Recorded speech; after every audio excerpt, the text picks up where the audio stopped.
আজ একটা খুবই সহজ রেসিপি নিয়ে চলে এলাম। নমস্কার বন্ধুরা, রূপা সিম্পল অ্যান্ড ডেলি লাইফে আপনাদের সবাইকে অনেক অনেক স্বাগত। আমার আজকের রেসিপি সম্পূর্ণ নিরামিষ, নোটে শাকের ছ্যাঁচড়া বা লাবড়া। রেসিপিটা সাধারণ হলেও খেতে কিন্তু অসাধারণ। যে কোনো নিরামিষ দিনে বা ঠাকুরের খিচুড়ির ভোগের সাথে এই রেসিপিটি আপনারা নিবেদন করতে পারেন। তাহলে চলুন বন্ধুরা, আজকের এই সহজ রেসিপিটি কিভাবে আমি তৈরি করলাম একটু দেখে নেওয়া যাক। নোটে শাকের ছ্যাঁচড়া তৈরি করার জন্য প্রধান উপকরণ এখানে নিয়েছি আমি নোটে শাক। শাকটাকে আলাদা কেটেছি বন্ধুরা, আর ডাঁটাটাকে আলাদা রেখেছি। আর তারই সাথে কি কি সবজি নিয়েছি একটু দেখিয়ে নিই। নিয়েছি গাজর, বিনস খুব অল্প পরিমাণ, এখানে নিয়েছি পটল, বেগুন, কাঁকরোল, আলু, কুমড়ো, গাঁটি কচু, আর ডাঁটাগুলোকেও আমি এখানে আলাদা করে কেটে নিয়েছি। সব সবজি কিন্তু আমি খুব পরিষ্কার করে কেটে ধুয়ে একদম জল ঝরিয়ে নিয়েছি। আর শাকগুলোকেও আলাদা পাত্রে এইভাবে ধুয়ে পরিষ্কার করে রেখে দিয়েছি। এইবার রেসিপিটা শুরু করব। রেসিপিটা তৈরি করার জন্য আমি গ্যাসে কড়াই বসিয়ে দিয়ে দিয়েছি পরিমাণ মতো একটু রাইস ব্র্যান অয়েল। আপনারা চাইলে এখানে সর্ষের তেলেও এই রেসিপি করতে পারেন বন্ধুরা। সবার প্রথমে আমি দিয়ে দিচ্ছি তেল গরম হলে আলু, আর এই আলুর ওপরেই দিয়ে দিচ্ছি কেটে রাখা পটলগুলো।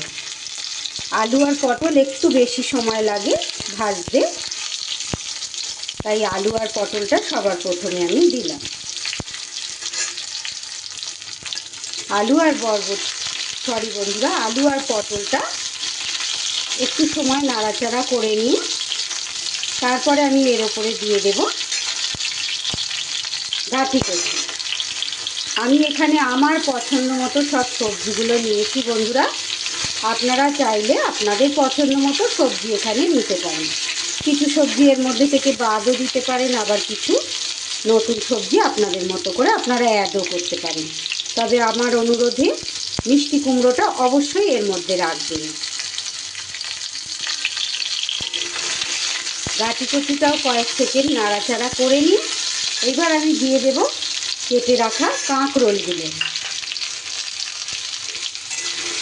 আপনারা পছন্দ মতো এক এক করে সবজি এইভাবে দিয়ে একটু নাড়াচাড়া করে নেবেন।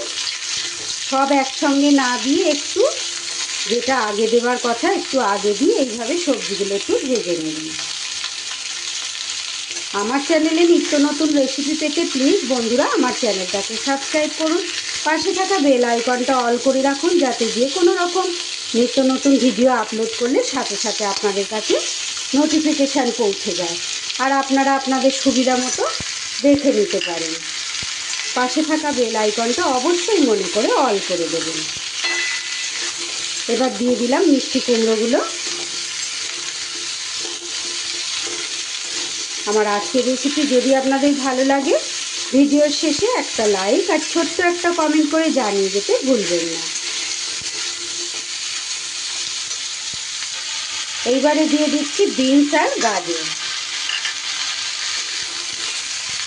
খুব সুন্দর খেতে হয় বন্ধুরা, কোনো মশলা বাটাবাটির ঝামেলা থাকে না, কিন্তু নিরামিষ এই ছ্যাঁচড়া রেসিপি দারুণ হয়। এর আগেও আমার চ্যানেলে ছ্যাঁচড়া রেসিপি দেয়া আছে, সেটা আমিষভাবে দেয়া ছিল বন্ধুরা। এই ছ্যাঁচড়াটা কিন্তু সম্পূর্ণ নিরামিষ। এবার সব শেষে আমি দিয়ে দিচ্ছি শাকের ডাঁটাগুলো,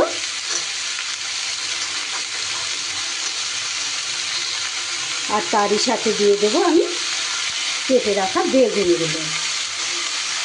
সব সবজি আমার কিন্তু দেয়া হয়ে গেল, শুধু শাকের পাতাগুলো আছে। খুব ভালো করে একটু নাড়াচাড়া করে নেব। সবজি বেশি ভাজলে কিন্তু সবজির গুণাবলী নষ্ট হয়ে যায়, তাই বেশি ভাজবার দরকার নেই। সব সবজিগুলো কম বেশি এইভাবে একটু আগে পরে দিয়ে নাড়াচাড়া করে নিতে হবে। প্রায় 4 থেকে 5 মিনিট সবজিগুলো এইভাবে নাড়াচাড়া করে নিই। এইবার দিয়ে দিচ্ছি আমি এতে পরিমাণ মতো নুন।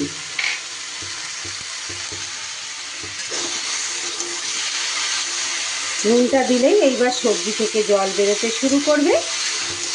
এর সাথে আমি দিয়ে দেব পরিমাণ মতো হলুদ গুঁড়ো, আর একটু কালারের জন্য আমি এই কাশ্মীরি লঙ্কার গুঁড়োটা ব্যবহার করলাম বন্ধুরা। এটা একদম অপশনাল, আপনারা এটা না দিলেও চলবে। আমি যেহেতু একটু দেখানোর ব্যাপার আছে, তাই আমি এই কাশ্মীরি লঙ্কার গুঁড়োটা কিন্তু ব্যবহার করলাম একটা সুন্দর কালার হওয়ার জন্য।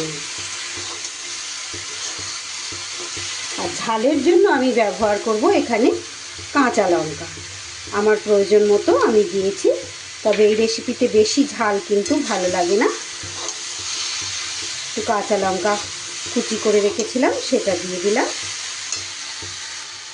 মশলা বলতে এখানে দিয়ে দেব আমি 1 চামচ জিরের গুঁড়ো আর 1 চামচ ধনের গুঁড়ো।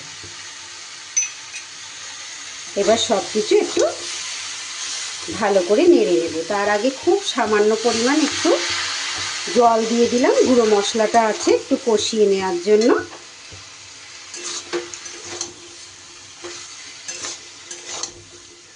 এক থেকে 1.5 মিনিটের মতো আমি এটা কষিয়ে নেব। তার আগে আমি কেটে রাখা শাকগুলো এবার কিন্তু দিয়ে দিচ্ছি।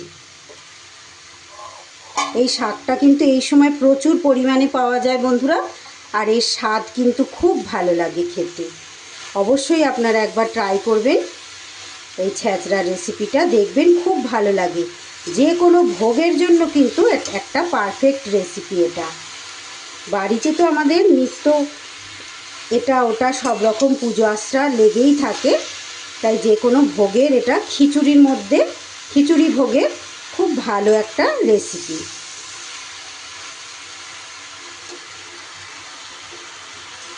লক্ষ্মী পুজো, কালী পুজো, এই ধরনের পুজোতে তো আমাদের ভোগ রান্না হয়ই। তার মধ্যে যদি এই ছ্যাঁচড়ার রেসিপিটা থাকে খিচুড়ির সাথে, ভীষণ ভালো জমে যাবে।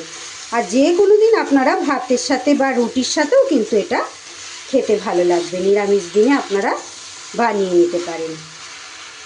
ছোটরা শাক খেতে পছন্দ করে না, তবে এইভাবে রান্না করলে কিন্তু ছোটরাও খুব খুশি হয়ে খেয়ে নেবে। এবার আমি এটার মধ্যে খুব অল্প পরিমাণ একটু জল দিয়ে দেব, সব সবজি যাতে খুব ভালো করে আমার সিদ্ধ হয়ে যায়। জল দিয়ে এবার আমি এটা ঢাকা চাপা দিয়ে সিদ্ধ করে নেব। 5 মিনিট আমি ঢাকা চাপা দিয়ে এইভাবে সব সবজি কিন্তু সিদ্ধ করে নিয়েছি। সব সবজি কিন্তু আমার খুব সুন্দর করে সিদ্ধ হয়ে গেছে। এবার আমি এটা একটা পাত্রে ঢেলে নেব। সবজি একটা পাত্রে ঢেলে নিয়ে এবার কড়াইতে দিয়ে দেব আবারও একটু তেল, একটু পরিমাণ মতো দেব। ফোড়নের জন্য দিয়ে দিচ্ছি এখানে আমি 2টো শুকনো লঙ্কা, একটা তেজপাতা, আর দিয়ে দিচ্ছি সামান্য পরিমাণ 5 ফোড়ন। ফোড়নটা থেকে সুন্দর গন্ধ বেরোলে দিয়ে দেব 1 চামচের মতো গ্রেট করা আদা।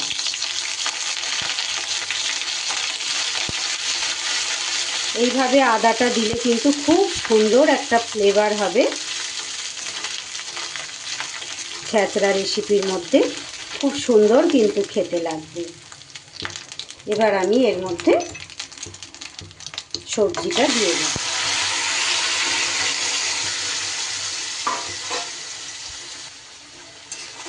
দিয়ে এবার ভালো করে ফোড়নটা মিশিয়ে নিতে হবে সবজির মধ্যে।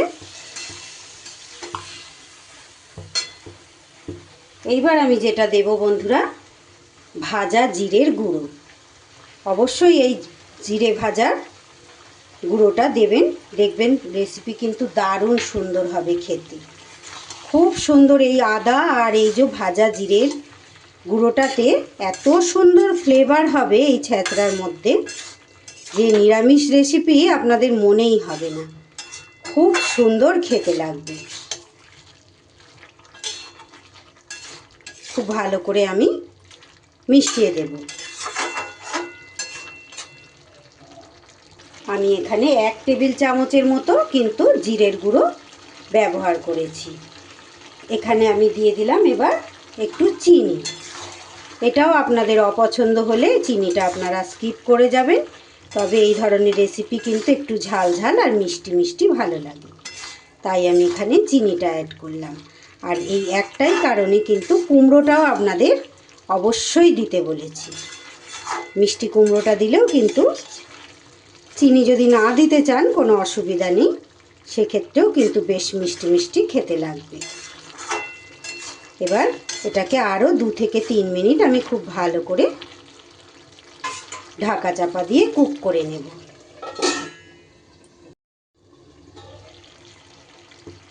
2 মিনিট আমি ঢাকা চাপা দিয়ে গ্যাস কমিয়ে রান্না করে নিয়েছি। আমার ভোগ স্পেশাল নিরামিষ ছেঁচড়া রেসিপি কিন্তু একদম রেডি। কতটা সুন্দর দেখতে হয়েছে, কতটা লোভনীয় হয়েছে দেখে নিশ্চয়ই আপনারা বুঝতে পারছেন। এবার আমি একটা পাত্রে সার্ভ করে নিয়েছি। আমার আজকের নিরামিষ ছেঁচড়া বা লাবড়া রেসিপি এখানেই শেষ করছি বন্ধুরা। যদি আপনাদের ভালো লাগে অবশ্যই একবার বাড়িতে ট্রাই করবেন। একটা লাইক ও কমেন্ট করে জানিয়ে যেতে ভুলবেন না। ভালো লাগলে সবার মাঝে একটু শেয়ার করে দেবেন বন্ধুরা।